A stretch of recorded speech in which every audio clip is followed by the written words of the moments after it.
السلام علیکم ورحمۃ اللہ وبرکاتہ۔ میرے مسلمان بھائیوں، بہنوں، بیٹوں اور بیٹیوں، میں غلام مصطفیٰ ہوں۔ اللہ اور اللہ کے رسول کا پیغام آپ تک پہنچانے کی کوشش کرتا ہوں۔ اللہ رب العالمین میری مدد و نصرت فرمائے، رہنمائی فرمائے، اصلاح فرمائے اور ہم سب کو اس پر عمل کی توفیق عطا فرمائے۔ آج کا ہمارا سبق سورہ ہود آیت نمبر 45-47 پر مشتمل ہے۔ اعوذ باللہ من الشیطان الرجیم، بسم اللہ الرحمن الرحیم۔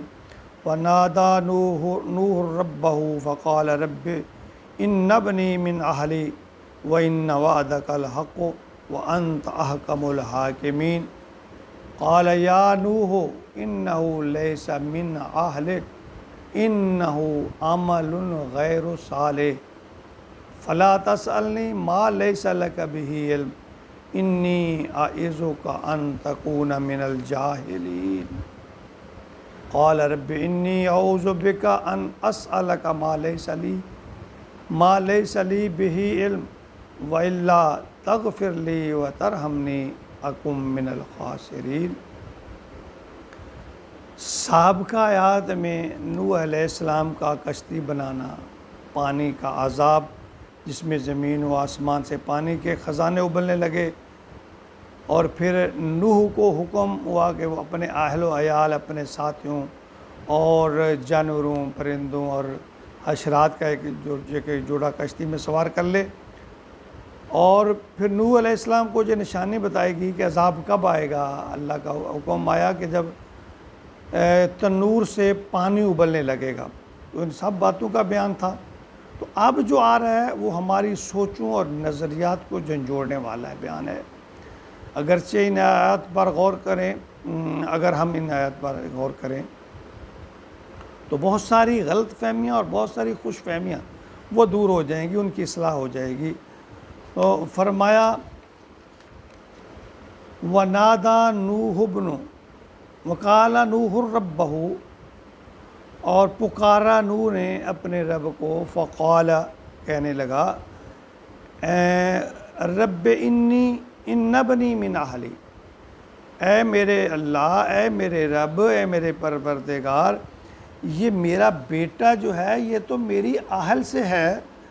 وَإِنَّ وَعْدَكَ الْحَقُّ وَأَنْتَ أَحْكَمُ الْحَاكِمِينَ، تیرا وعدہ سچا ہے اور تم تمام حاکموں میں سب سے بڑا حاکم، سب سے بڑا بہتر فیصلہ کرنے والا ہے۔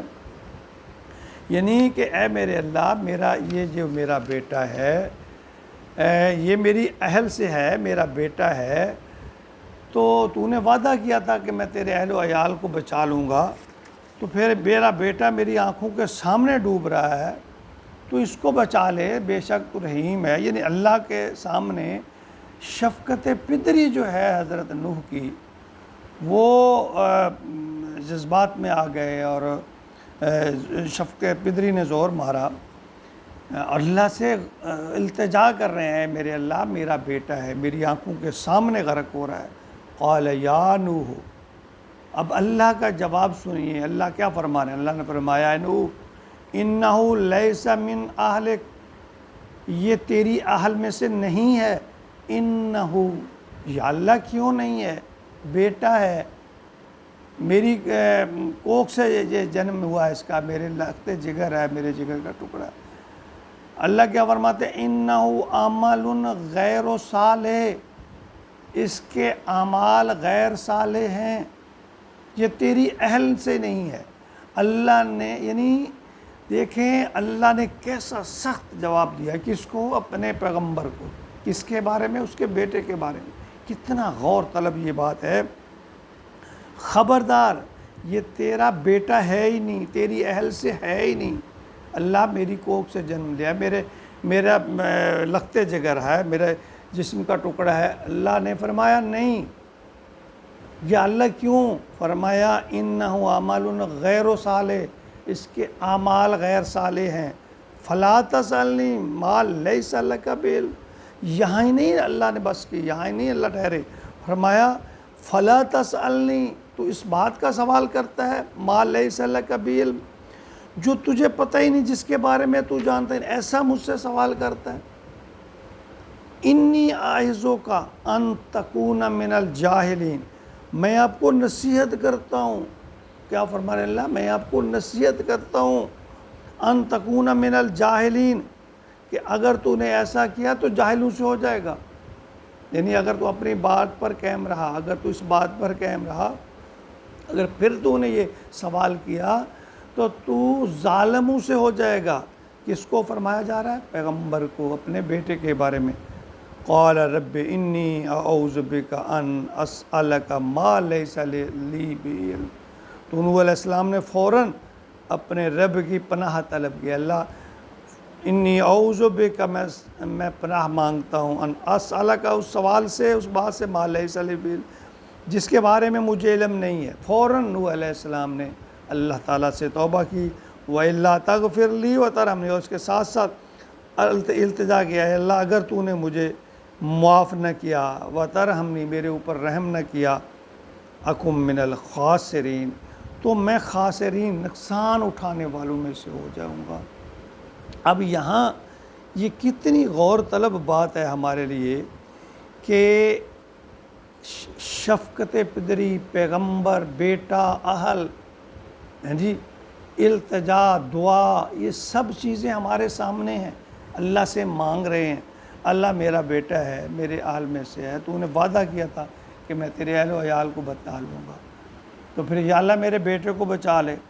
تو اللہ نے ایسا جواب دیا، دیکھیں ہمارے لیے عبرت ہے، فرمایا یہ تیرا بیٹا ہے ہی نہیں، تیرے اہل سے ہے ہی نہیں۔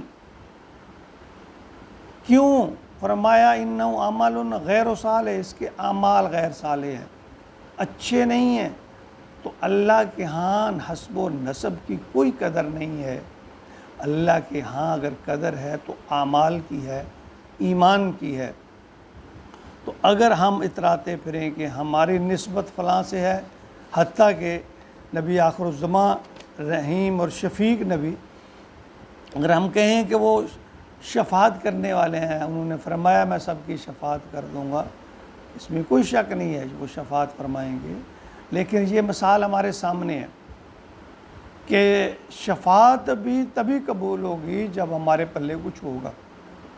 اللہ تعالیٰ ہمیں اعمال صالحہ کی توفیق عطا فرمائے اور دین کی حقیقت کو سمجھنے کی توفیق عطا فرمائے، اور یہ اسی وقت ہوگا جب ہم قرآن کو پڑھیں گے، ترجمے کے ساتھ پڑھیں گے، تشریح کے ساتھ پڑھیں گے۔